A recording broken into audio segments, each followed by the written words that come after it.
지난 유로파 리그 경기에서 토트넘이 AS 로마와 2대2로 비긴 결과는 단순한 무승부 이상의 의미를 담고 있습니다.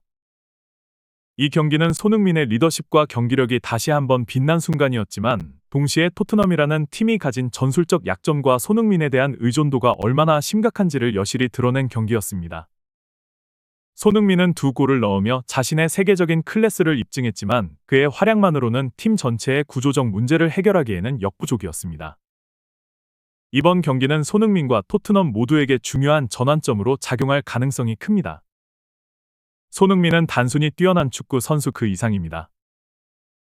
그는 기술과 경기력에서 이미 세계적인 수준을 자랑하며, 동시에 그의 겸손함과 헌신적인 태도는 전 세계 팬들에게 존경받는 이유 중 하나입니다.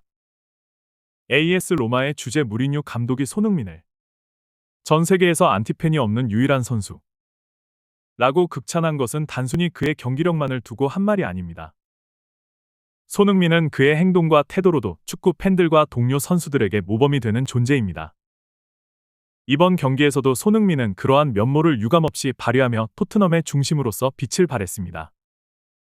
경기 초반 손흥민은 팀이 얻은 페널티킥 상황에서 키커로 나섰습니다. 페널티킥은 축구에서 가장 큰 심리적 압박을 받는 순간 중 하나로, 특히 손흥민은 과거 몇 차례의 중요한 페널티 실축 경험이 있었기에 이번 시도는 더욱 주목받았습니다. 하지만 그는 침착하고 정확한 슈팅으로 골망을 흔들며 토트넘의 선제골을 안겼습니다. 이 득점은 단순히 점수판을 움직인 것을 넘어 팬들과 동료들에게 자신감을 불어넣었으며, 손흥민의 정신적 강인함과 리더십을 상징적으로 보여준 순간이었습니다. 그러나 손흥민의 선제골에도 불구하고 토트넘은 리드를 오래 유지하지 못했습니다. 전반 30분, 로마의 은디카가 기록한 동점골은 토트넘의 수비 조직력이 시즌 내내 지적받아온 문제임을 다시 한번 확인시켰습니다. 주전 골키퍼 구글리엘모 비카리가 부상으로 결장하면서 토트넘의 수비 라인은 더욱 불안정해졌습니다. 수비진은 조직력 부족과 순간적인 집중력 결여로 인해 로마의 공격을 효과적으로 막아내지 못했고, 이는 단순한 개인 실수 이상의 문제였습니다. 이는 토트넘의 전체적인 전술 구조가 얼마나 취약한지를 적나라하게 드러낸 장면이었습니다. 특히 은디카의 골은 토트넘의 수비가 로마의 세트피스 상황에 적절히 대응하지 못했다는 점을 보여주었습니다.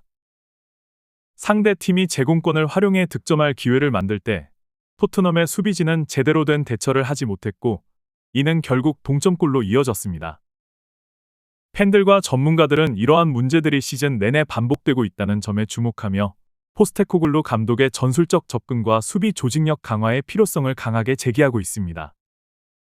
손흥민은 단순히 공격수로서의 역할을 넘어 이번 경기에서 팀의 전술적 중심축 역할을 수행했습니다. 그는 전방에서 득점을 노리는 것에 그치지 않고 중원과 수비 라인 사이를 연결하는 가교 역할까지 맡았습니다.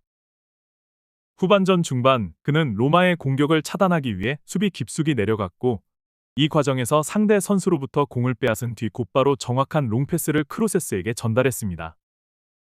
크로세스는 이를 바탕으로 완벽한 크로스를 올렸고, 브레넌 존슨이 날카로운 슈팅으로 마무리하며 토트넘이 다시 리드를 잡았습니다. 이 장면은 손흥민의 전방위적인 기여를 상징적으로 보여준 사례였습니다. 그는 단순히 득점을 만들어내는 것을 넘어 수비와 공격의 경계를 넘나들며 팀의 전체적인 균형을 유지하는 데 중요한 역할을 했습니다. 손흥민의 헌신은 단순한 스타 플레이어의 책임감을 넘어선 수준으로, 그는 팀의 정신적, 기술적 중심으로서 없어서는 안 될 존재임을 다시 한번 입증했습니다. 후반전이 시작되자 경기 흐름은 완전히 달라졌습니다. AS 로마는 후반전 초반부터 공격적인 압박을 강화하며 토트넘의 중원을 집중적으로 공략했습니다. 로마의 압박 전술에 대응하지 못한 토트넘은 점차 흔들리기 시작했고, 중원 연결이 끊어지면서 공격 전개에 어려움을 겪었습니다. 토트넘의 미드필더들은 로마의 경험 많은 선수들 앞에서 무기력하게 경기를 운영했으며, 이는 손흥민에게 과중한 책임을 떠넘기는 결과로 이어졌습니다. 손흥민은 이 상황에서도 고군분투하며 공을 지키고 경기 흐름을 조율하려 노력했습니다. 그는 직접 기회를 창출하고 공격의 방향성을 제시하며 팀을 이끌려 했습니다. 그러나 동료들의 지원 부족과 토트넘의 전술적 한계는 손흥민의 노력을 빗바래게 만들었고, 결국 후반전 내내 토트넘은 로마의 압박에 밀려 주도권을 잃었습니다. 후반 76분, 포스테코글루 감독은 손흥민을 교체하는 결정을 내렸습니다. 이 결정은 손흥민의 체력 안배와 향후 중요한 경기를 대비하기 위한 조치로 보였습니다. 그러나 현실은 정반대였습니다. 손흥민이 교체된 직후 토트넘은 조직력을 잃고 경기의 흐름을 완전히 로마에게 내주었습니다.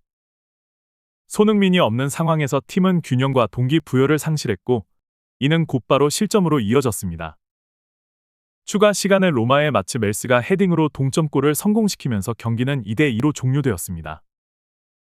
이 늦은 실점은 토트넘에게 치명적인 결과를 가져왔습니다. 승점 3점을 잃은 것뿐만 아니라 팬들과 전문가들에게 감독의 전술적 결정에 대한 의문을 제기하게 만들었습니다. 손흥민의 교체는 단순히 공격력 약화를 초래한 것이 아니라 팀 전체의 조직력을 흔들리게 한 결정적 요인이 되었습니다. 이번 경기에서 가장 두드러진 문제는 손흥민에 대한 지나친 의존입니다. 그는 2골을 기록하며 팀의 핵심 역할을 했지만 그의 부재 상황에서 토트넘은 거의 모든 면에서 약점을 노출했습니다. 이는 토트넘이 손흥민이라는 세계적인 선수에게 적합한 전술적 지원을 제공하지 못하고 있음을 보여줍니다. 또한 이는 손흥민이 토트넘에서 장기적으로 미래를 구상할 수 있을지에 대한 의문으로 이어집니다. 손흥민은 세계적인 수준의 선수로 자신의 능력을 최대한 발휘할 수 있는 환경을 필요로 합니다.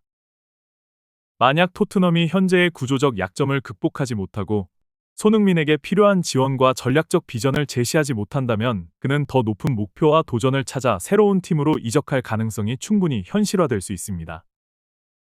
AS 로마와의 2대2 무승부는 단순히 유로파 리그 순위 경쟁에서의 좌절로 끝나지 않습니다. 이는 토트넘이 직면한 전술적 허점과 구조적 약점, 그리고 손흥민에 대한 지나친 의존도를 명확히 보여준 경기였습니다. 손흥민은 자신의 뛰어난 기량과 리더십으로 팀을 이끌었지만 그의 노력만으로는 팀 전체의 문제를 해결할 수 없었습니다.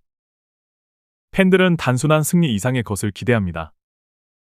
그들은 깊이 있는 스쿼드와 안정감을 바라고 국내외 대회에서 진정한 경쟁력을 갖춘 팀이 되기를 원합니다. 손흥민은 토트넘의 심장이자 영혼으로서 팀의 가장 큰 자산입니다.